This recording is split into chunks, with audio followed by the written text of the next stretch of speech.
የሚሰማ ኢየሱስ ዳግም ይመጣ።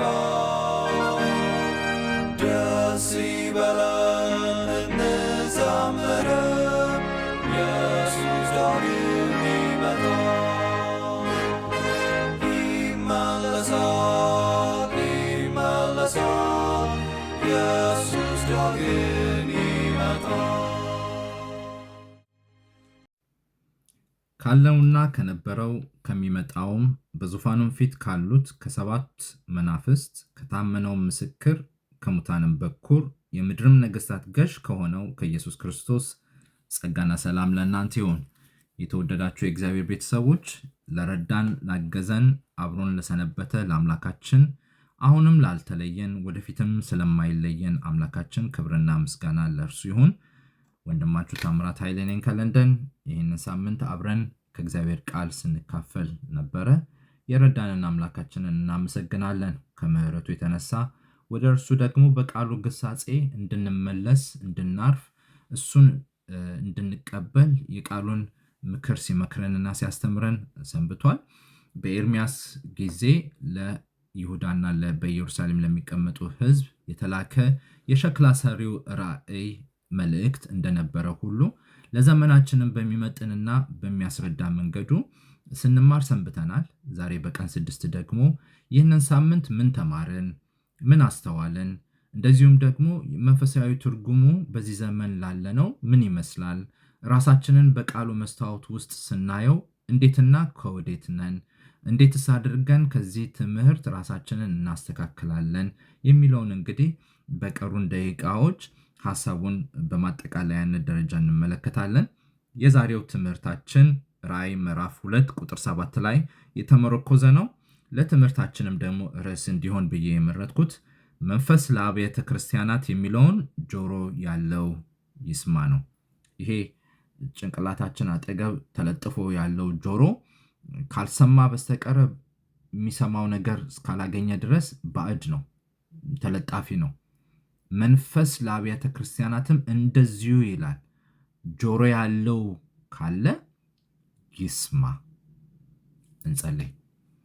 እግዚአብሔር የዘላለም አባት በዚህ ሰዓትና ጊዜ የሚሰማና የሚመለስ ጆሮ እንድትሰጠን፣ የሚሰማና የሚመለስ ልብ እንዲሆንልን፣ እውሩ አይኑ በተከፈተ ሰዓትን ጊዜ ምን ታያለ ሲባል ሰዎች እንደ ዛፍ ሲንቀሳቀሱ አያለው አለ። አጥርቶ ስለማያይ ቃልህ ጥበበኛ ያደርጋል። ቃልህ ሰዎችን አስተዋይ ያደርጋል። ቃልህ ሰዎችን አጥርተን እንድናይ ያደርገናልና የቃልህን ብርሃን ግለጽልን። አዎ አንተ ታማኝና ፈቃደኛ ነህ ልትገልጽልን። እምቢ ብሎ ያስቸገረንን ልብ፣ እምቢ ብሎ ያስቸገረንን አመፀኛ የሆነበንን ማንነታችንን በቃል ተግጻስ ትሞርድና ታስተካክልልን ዘንድ በፊት ቀርበናል። አስተማሪያችን እግዚአብሔር መንፈስ ቅዱስ ሆይ ስትገስጸን፣ ስትመክረን፣ ስታጽናናን፣ ስትፈውሰን ከኛ ጋር እንደነበርክ ዛሬም ደግሞ አብረህን ሁን። ጊዜና ሰዓቱን ተረከብ፣ ከፈቃድ አስተምረን ብለን እንጸልያለን። በጌታ በኢየሱስ ክርስቶስ ስም አሜን። መንፈስ ለአብያተ ክርስቲያናት የሚለውን ጆሮ ያለው ይስማ። የዮሐንስ ራእይ ምዕራፍ 2 ቁጥር 7።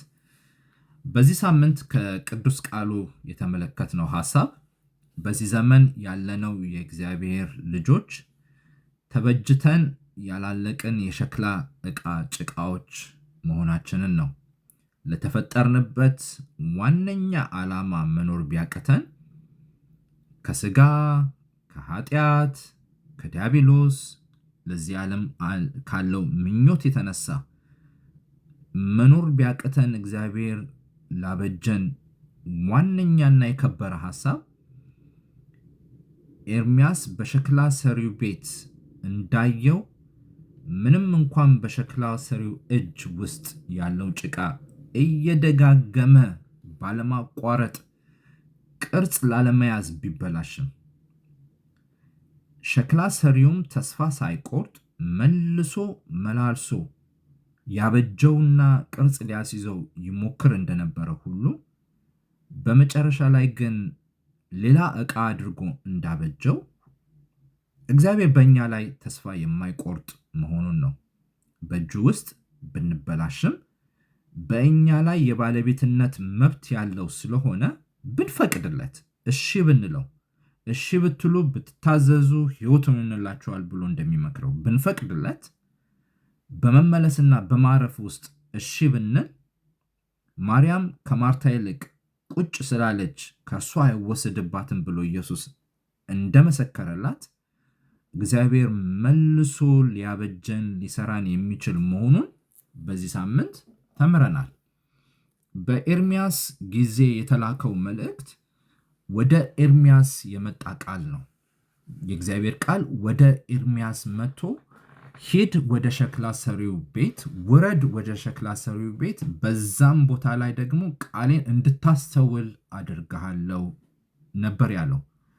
ስናጠናም እንዳልነው ድምዳሜም ላይ እንደደረስነው እግዚአብሔር ሁል ጊዜ ፈላጊ ነው። እግዚአብሔር ሁል ጊዜ ወደ እኛ ይመጣል። እግዚአብሔር ሁል ጊዜ የጠፉትን ለማዳን ይፈልጋል። 99ኙን ትቶ አንድ እንኳን ከመካከል ብትጠፋ ከመቶዎቹ አንዷ እንድትድን ፈላጊ እውነተኛ እረኛ ነው።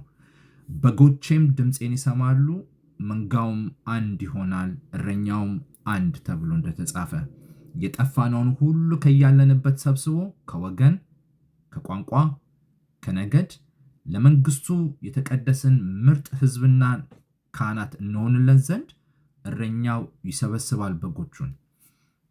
ቃል ወደ ኤርሚያስ እንደመጣ በሸክላ ሰሪውን ቤት ደግሞ ይህንን ምስጢር እንዲያስተውል እንደሚያደርገው ያውቃል።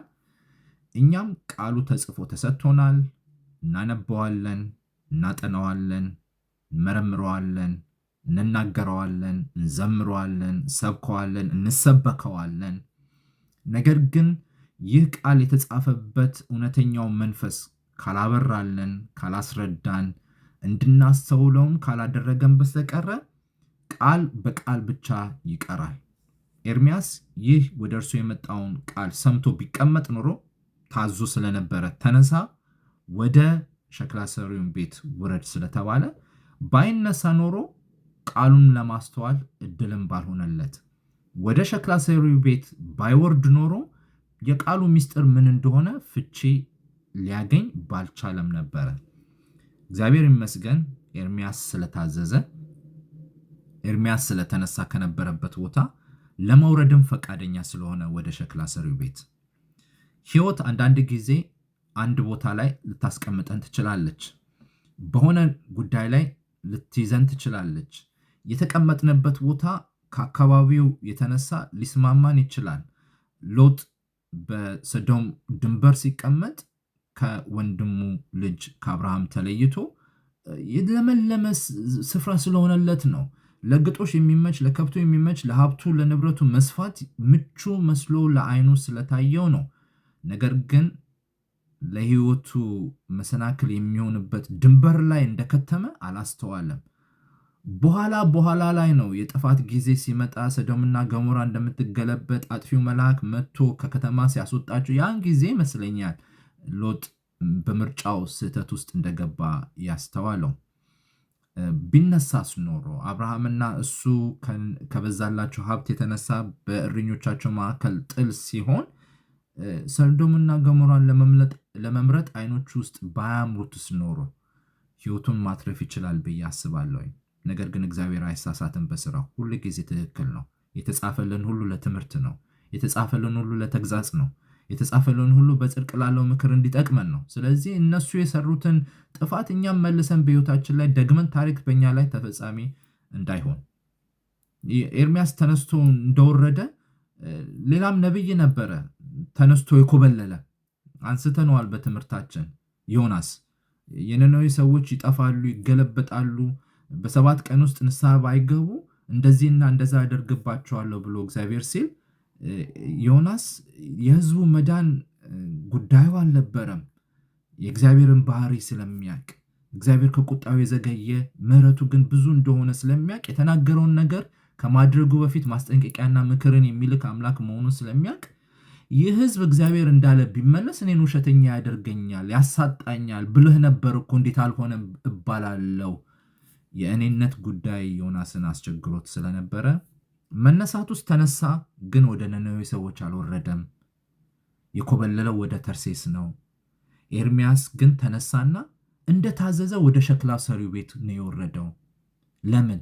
በሸክላ ሰሪው ቤት ምስጢር አለ፣ የሚገለጥ የሚታይ የሚነገር ምስጢር አለ። በሸክላ ሰሪው ቤት በወረደ ሰዓት ኤርሚያስ ብዙ አይኖቹን የሚስቡ በቅርጻቸው የተለያየ ቅርጽ የያዙ በከለራቸውም እንደዛ በውበታቸውም የተለያየ ቅርጽ ያላቸው ያለቁ በሼልፍ ላይ የተደረደሩ ዕቃዎች ነበሩ፣ ሐሳቡን ሊስቡ የሚችሉ። የኤርሚያስን ልብ የሳበው ግን ወደ መገረምም ደረጃ ያደረሰው የሸክላ ሰሪው የሚታገለውበት ያ የጭቃ ነበረ። አልበጅ ያለ ቅርጽ አልይዝ ያለ መልሶ መላልሶ የተቦካ ቅርጽ ለመያዝ ሲሞክር በጥበበኛው በሸክላ ሰሪው እጅ ውስጥ እንደቀደሙት እንዳማሩት በሼልፍ ላይ እንዳሉት ዕቃዎች ይህ ጭቃ ግን አመፀኛ ነበር። አልበጅም፣ ቅርጽ አልይዝም፣ የምትፈልገውን ቅርጽ በፍጹም ለመያዝ ፈቃደኛ አይደለም፣ አልሆንም ያለ ይመስላል።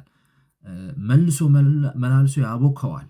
መልሶ መላልሶ በሸክላ መስሪያው ዕቃ ላይ አድርጎ ቅርጽ ሊያስይዘው በዛ በጥበበኛ እጁ ይይዘዋል። ይህ ጭቃ ግን ከአመፀኝነቱ የተነሳ ቅርጽ ለመያዝ አልቻለም። በመጨረሻ ግን ይላል ያ ሸክላ ሰሪ ጥበበኛ ነበርና ለሌላ ዕቃ አድርጎ አበጀው። መበጀቱ አልቀረም፣ ነገር ግን ለታሰበለት ዕቃ ሳይበቃ ቀረ። የዚህን ምስጢር ገለጻ ሲረዳ ኤርሚያስ ወደ ህዝቡ ተላከ። የተማርነው ትምህርት ለመሰራት ለመበጀት ከፈለገን እግዚአብሔር ቤት ውስጥ ነው መበጀትና መሰራት ያለው። የእግዚአብሔር ቤት የሚመች ላይመስለን ይችላል። ምክንያቱም መረብ ከውሃ ውስጥ ብዙ የተለያዩ አይነቶችን አሳዎች አውጥታ እንደነበረ ሁሉ የእግዚአብሔር ቤት በሽተኞች የሚድኑበት፣ አንካሶች የሚድኑበት፣ እውሮች የሚያዩበት፣ ጎባጣዎች የሚቃኑበት ቤት ነው እንጂ የጤነኞች ክምችት ቤት አይደለም። እግዚአብሔር ቤት ውስጥ ስህተት ብናይ አይድነቀን። አዎ ሊኖር የሚገባው ጽድቅ፣ ሰላም፣ ፍቅር፣ አንድነት ወዘተ ናቸው። የመንፈስ ቅዱስ ባህሪያቶች መገለጫ ስፍራ ነው። ትክክል ነው። ነገር ግን ስህተት ስላየን አንደነቅ። ስህተት ብናይ የመሰሪያው ቦታ መሆኑን ልናረጋግጥ ይገባናል። የሸክላ ሰሪው ቤት ባይወርድ ኤርሚያስ እነዚህን ምስጢሮች አይረዳም ነበረ። በሸክላ ሰሪው ቤት ያሉትን ዕቃዎችም አንስተን ተመልክተናል። በሸክላ ሰሪው ቤት ተበጅተውና ተሰርተው ያለቁ ዕቃዎች እንዳሉ ሁሉ በእሳት ሊጠነክሩ የተዘጋጁ በመሰራትም ደግሞ ቅርጽ ይዘው ያሉ እርጥብ የሆኑ ዕቃዎችንም ተመልክቷል። ለእሳት የተዘጋጁ፣ ለፈተና የተዘጋጁ፣ ለመጠንከር እነዛ ዕቃዎች እሳት ውስጥ መግባት ነበረባቸው፣ መተኮስ ነበረባቸው። ለስንት ሰዓት እንደሆነ ጥበበኛው ያውቃል። መቆየት ያለባቸው በእሳት ውስጥ ጠንክረው ሸክላ ሆነው እንዲወጡ፣ ለተገባላቸውም አገልግሎት ደግሞ ብቁ እንዲሆኑ በእሳት ውስጥ ማለፍ ነበረባቸው። እኛም ሕይወታችን በቃሉ እርጥበት ተሰርተን ቅርጽ ይዘን ካለን እግዚአብሔር እነዚህንና እነዛን ጥቃቅን የሆኑትን መከራዎች ወደ ሕይወታችን አምጥቶ ሊያጠነክረን ይፈልጋል። ለታላቁ መከራ ሊያዘጋጀን ይፈልጋል። ልብሶቻችን ታጥበው እንደ በረዶ ነጭ ሆነው የሚወጡበት፣ ከታላቁ መከራ የምናመልጥበት የክርስቶስ የኢየሱስ ደም በእኛ ላይ ስለሆነ ለጥቂት ጊዜም ቢሆን በአንዳንድ ፈተናዎች እናልፋለን። በእግዚአብሔር ቤት እስካለን ድረስ ግን ተስፋ አለን። እነዛ ጭቃዎች በሸክላ ሰሪው ቤት እስካሉ ድረስ ተስፋ አላቸው። ተመልሰው ይበጃሉ። እምቢ ቢሉ እንኳን፣ ቅርጽ አልይዝም ቢሉ እንኳን ተበጅተው ለሌላ ዕቃ ሊውሉ በሸክላ ሰሪው እጅ ውስጥ ናቸው ያሉት። ሌላ ያየነው ዕቃ ሸክላ የሚሰራበት ዕቃ ነው፣ መሳሪያ ነው። በዛ መሳሪያ ላይ የሚቀመጥ ጭቃ ሁሉ በጥበበኛው የሸክላ አበጂ እጅ ውስጥ ቅርጽ ይይዛሉ። እኛም በቃል ውስጥ ራሳችንን፣ እኛም በጸሎት ውስጥ ራሳችንን፣ እኛም በመንፈስ ቅዱስ ፈቃድ ውስጥ ራሳችንን ስናስቀምጥ መበጀታችን የማይቀር ነው። ቅርጽ መያዛችን የማይቀር ነው። ለታላቅ ሐሳብና ለታላቅ የእግዚአብሔር መንግስት ገጣሚ እስክንሆን ድረስ መበጀታችን የማይቀር ጉዳይ ነው። የእግዚአብሔርን ቃል አውቆ ቅርጽ ሊይዝ የማይችል ማንም ሰው ሊኖር አይችልም። ቃሉን ለትምክህታችን እንደ ካባ ካለበስ ነው በስተቀረ የእግዚአብሔርን ቃል በንጽህና በቅን ልብ ከፈለግንና ካሻ ነው በሁለት በኩል እንደተሳለ ሰይፍ ነው። ሐሳብን፣ ቅልጥምን፣ ጅማትን እየለያየ የማያስፈልግን ነገር እየቆረጠ የሚያስፈልገውን ነገር ደግሞ አብዝቶ እንዲያፈራ እያጠራ ወደ እግዚአብሔር መንግስት ማሳደግ የሚችል የቃሉ ጉልበትና ኃይል የሚገኘው በሸክላ ሰሪው ቤት ነው። እኛም በእግዚአብሔር ቤት ውስጥና በእግዚአብሔር ማዕድ ላይ እስከተገኘንና እስካለን ድረስ መበጀታችንና መሰረታችን የማይቀር ጉዳይ ነው። ነገር ግን ተበጅተን አለቅን እያልን ነው ወይ? አይደለም። ያ ጭቃ በሰሪው ውስጥ ምን ያህል ጊዜ ላለመበጀት እንደፈጀና እንዳስቸገረ ጸሐፊው አይገልጽልንም። እኛም አናቅም ስላልተገለጸልን። ቢያስፈልገን ይገለጽልን ነበር። ስለማያስፈልገን ያልተገለጸልን ብዬ አስቤያለሁ። ነገር ግን ምንም ያህል ጊዜ ብንፈጅ በእግዚአብሔር እጅ ውስጥ ቅርጽ አልይዝም ብንል እግዚአብሔር በእኛ ላይ ተስፋ እንደማይቆርጥ፣ ሸክላ ሰሪው በዚህ ባስቸገረው የሸክላ ጭቃ ላይ ተስፋ እንዳልቆረጠ፣ ተስፋም ሳይቆርጥ ለሌላ ዕቃ አድርጎ እንዳበጀው ሁሉ እግዚአብሔር ለሰራንና ላበጀን ለታላቁ ሐሳቡ ባንመችም የልቦናችንና የዓይኖቻችንን አምሮት ለመፈጸም የኮበለልን የተዘጋን ለመንግስቱ የራቅን ከቤቱም ደግሞ ኮብልለን የአባታችንን ሀብት ያባከንን ጠሪቱን ያባከንን ባዷችንን የቀረን ራሳችንን ደግሞ ወደ ልቦናችን ስንመለስ ያገኘነው ከእሪያ ማዕከል ቢሆንም ወደ አባቴ ቤት እመለሳለሁ ስንል እንደ ልጅ አድርጎ ሊቀበለን ፈቃደኛ የሆነ አምላክ በጸባዖት እንዳለ እንዳንረሳ ነው። ያልተበጀና ቅርጽ ያላዘ ዕቃ በእግዚአብሔር ቤት ውስጥ አይገኝም። ሁላችንም እየተበጀን እየተሞረድን እየተስተካከልን ለሌላ ዕቃ ለክብሩ ዕቃ ለመንፈስ ቅዱስ ማደሪያ ዕቃ እስክንሆን ድረስ እንሰራለን። አንዳንዶቻችን ለጥቂት ጊዜ መጠንከር ስለሚያስፈልገን በጥቂት መከራዎች ውስጥ እናልፋለን፣ ለታላቁ መከራ መዘጋጀት ስላለብን። አንዳንዶቻችን ግን እየተቦካን ሊሆን ይችላል። አንዳንዶቻችን ደግሞ ቅርጽ ለመያዝ በቅርጽ ማስያዣው ዕቃ ላይ በሸክላ ሰሪው እጅ ውስጥ እየተበጀን ሊሆን ይችላል። እንደየ እምነት ደረጆቻችን የተለያየ የህይወት ልምምድ ውስጥ ራሳችንን ልናገኘው እንችላለን። ወጣም ወረደ ግን የሸክላ ጭቃ በሸክላ ሰሪው ቤት እንደተገኘ ራሳችንን በእግዚአብሔር ቤት ውስጥ እስካስቀመጥን ድረስ ተስፋ ያለን ሰዎች መሆናችንን ተበጅተንና ተሰርተን ያላለቀን ሰዎች መሆናችንን በዚህ ሳምንት ተምረናል። የሚያሳዝነው ነገር ይህ መልእክት የመጣለት የይሁዳ ቤትና በኢየሩሳሌም የተቀመጡ ሰዎች የዚህን መልእክት ምስጢር ግልጽ ሆኖ ቢገባቸውም ቅሉ የሰጡት ምላሽ ግን የዚህ ተቃራኒ ነበረ። ይመለሳሉ ብሎ በማስጠንቀቂያ ይመለሳሉ ወደ እኔ ብሎ በተማጽኖ የመጣው የእግዚአብሔር ቃል የተሰጠው ምላሽ ግን የዚህ ተቃራኒ ነበረ። ያሉት እንጨክናለን፣ ሐሳባችንን ተከትለን እንሄዳለን፣ ሁላችንም እንደ ክፉ ልባችን እልከኝነት እናደርጋለን ነበር ያሉት። እንደዛ እንዳንል እግዚአብሔር ቃል ሲገስጸን በአስተማሪዎች፣ በዘማሪዎች፣ በጸሎት በተለያየ መንገድ እግዚአብሔር ቃሉን ልኮ ወደኛ ስናነብም ስናጠናም ተንበርክከን ስንጸልይም በተለያየ መንገድ የእግዚአብሔር መንፈስ እንደዚህና እንደዛ ሲለን እልከኛ እንዳንሆን፣ እልከኛ ልብ ወደኛ እንዳይገኝ፣ እንደ ስር አድጎ እንዳያንቀን፣ እንክርዳዱ እንዳይበዛ፣ ስንዴው እንዳይደበቅ፣ እሾኮቻችን እንዳይታዩ እልከኛ እንዳንሆን የእግዚአብሔር ቃል መክሮናል። ክፉ ሐሳባችንን ተከትለን እንሄዳለን እንጂ ወደ አንተ መመለስ ተስፋ የሌለው ጉዳይ ነው። ምክንያቱም ከኮበለልኩኝ ረጅም ጊዜ ነው። ርቅ ያለው ካንተ ካለህበት ቤት ካንተ ሐሳብ ከራኩኝ ብዙ ጊዜ ነው። ድምጽ ከጠፋብኝ ብዙ ጊዜ ነው።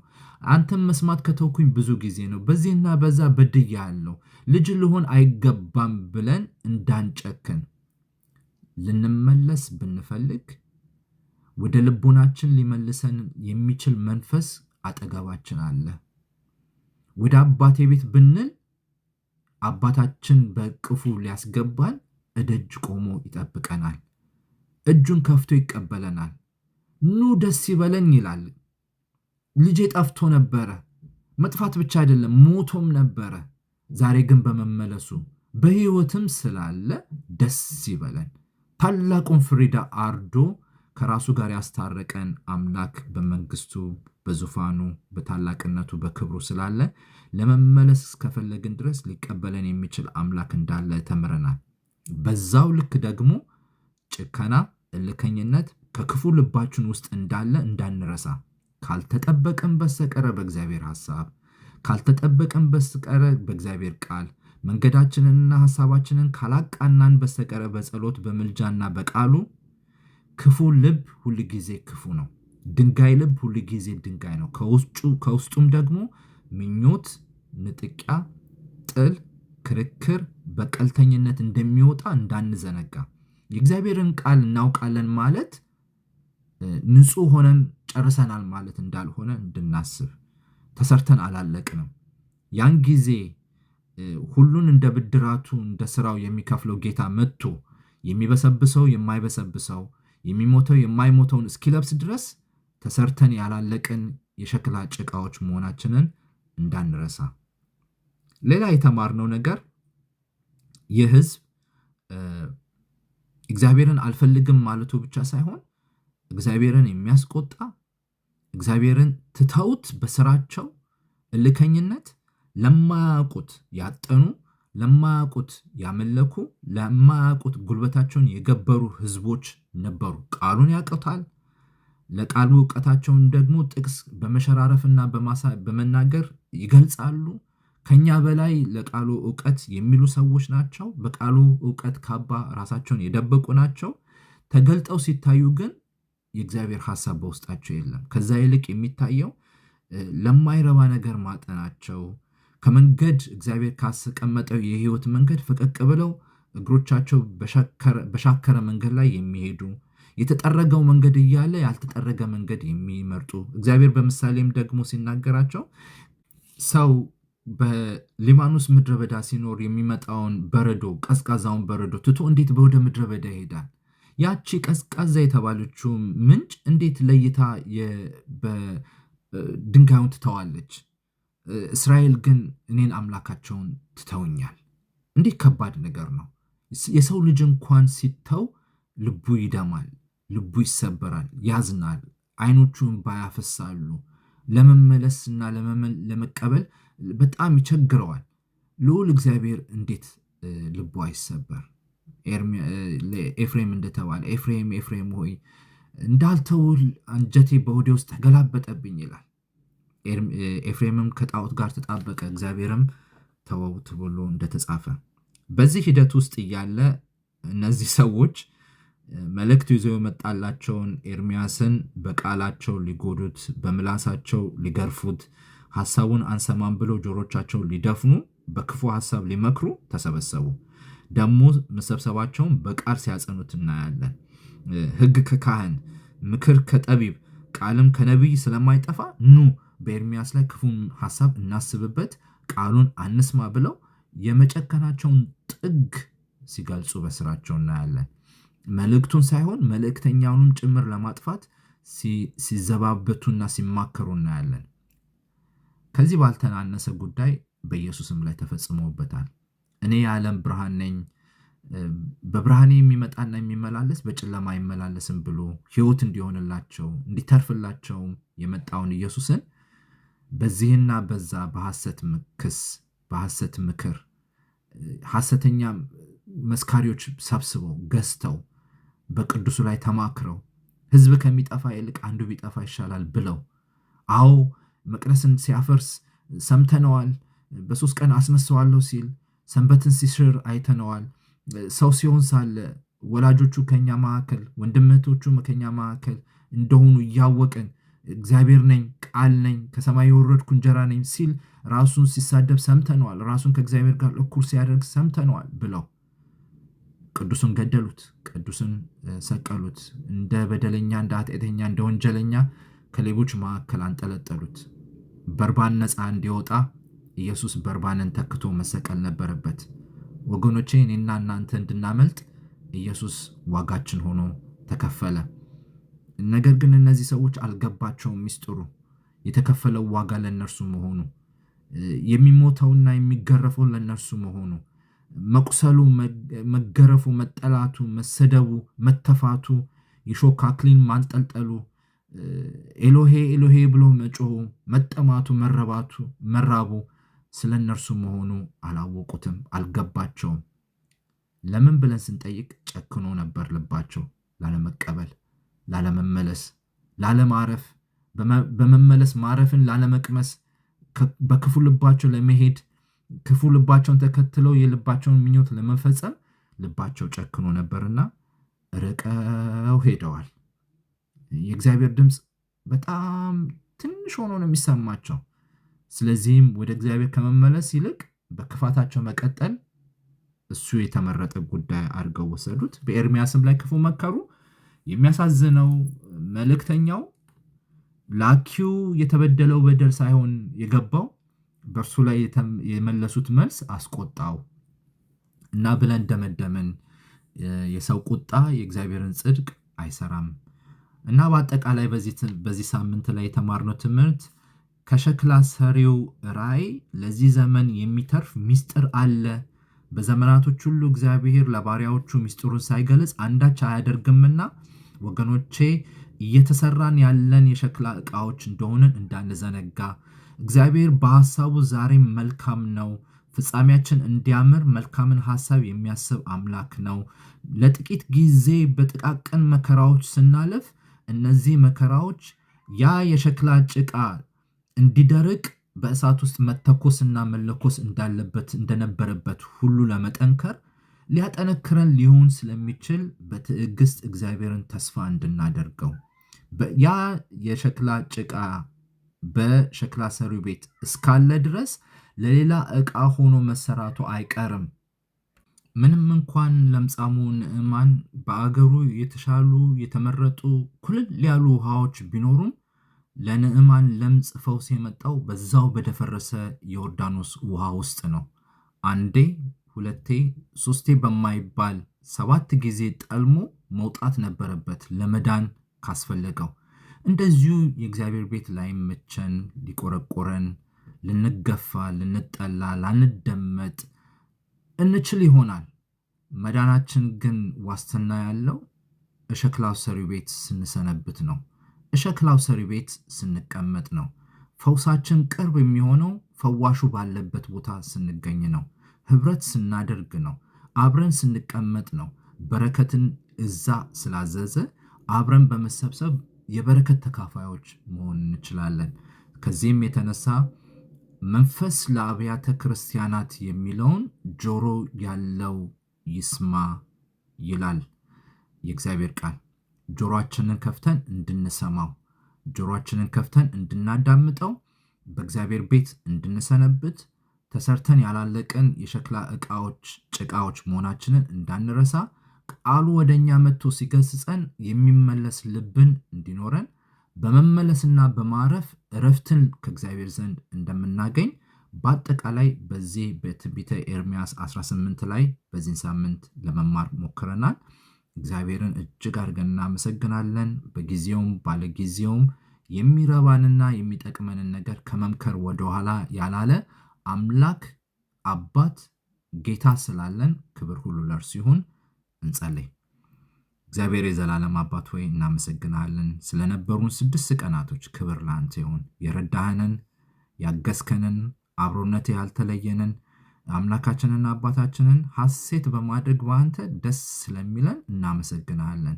በጌታ ደስ ይበላችሁ፣ ደግሜ ላለው ደስ ይበላችሁ እንደሚል በአንተ ደስ ይለናልና እናመሰግናለን። ስላልተውከን፣ እስከ ዛሬ ድረስ ስለተሸከምከን፣ ስለታገስከን፣ ዛሬም በምክር ፍጹም የሆንክ አምላክ መክረ ገስጸ ወደ ራስህ ልትመልሰን ፈቃድ ስለሆነ በእጅ ውስጥ የምንበጅና ተበጅተን ያላለቀን የሸክላ ዕቃዎች መሆናችንን ስለመከርከን፣ እንዳንጨከን፣ በክፉ መንገዳችን እንዳንሄድ የሚገስጸው ቃል ወደኛ ሲመጣ እንድንመለስ ስላስተማርከን እናመሰግናለን። መንፈስ ለአብያተ ክርስቲያናት የሚለውን ጆሮ ያለው ይስማ ብለን እንደመከርከን ጆሮአችንን ክፈትልን።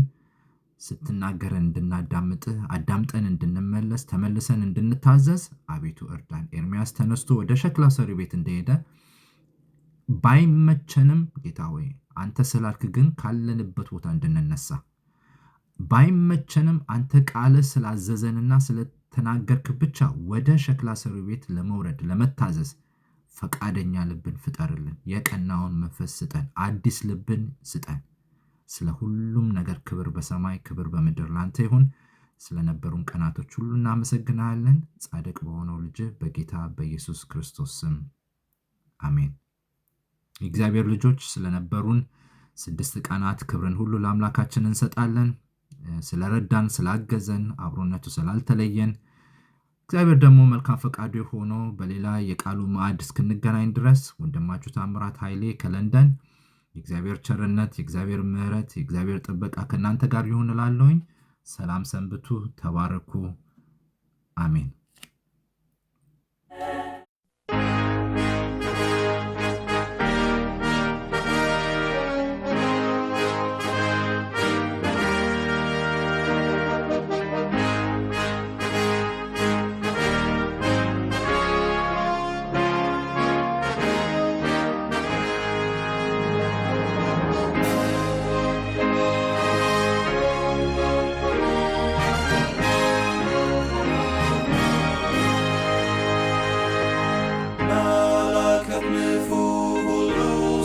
ሰማ ኢየሱስ ዳግም ይመጣል።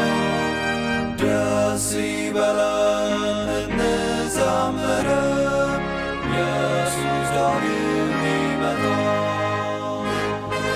ይመለሳል ይመለሳል፣ ኢየሱስ ዳግም ይመጣል። ተራሮቹ ኢየሱስ ዳግም ይመጣል። ኢየሱስ ይመጣል በክብር ዙፋን። ኢየሱስ ዳግም ይመጣል። ይመለሳል ይመለሳል፣ ኢየሱስ ዳግም ይመጣል።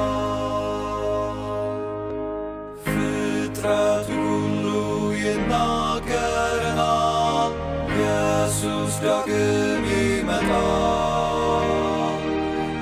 እስከ ባህር ዳር ሁሉ ያየዋል፣ ኢየሱስ ዳግም ይመጣል። ይመለሳል ይመለሳል፣ ኢየሱስ ዳግም ይመጣል። የምድር መናወጥ ለሰዎች ይላል፣ ኢየሱስ ዳግም ይመጣል።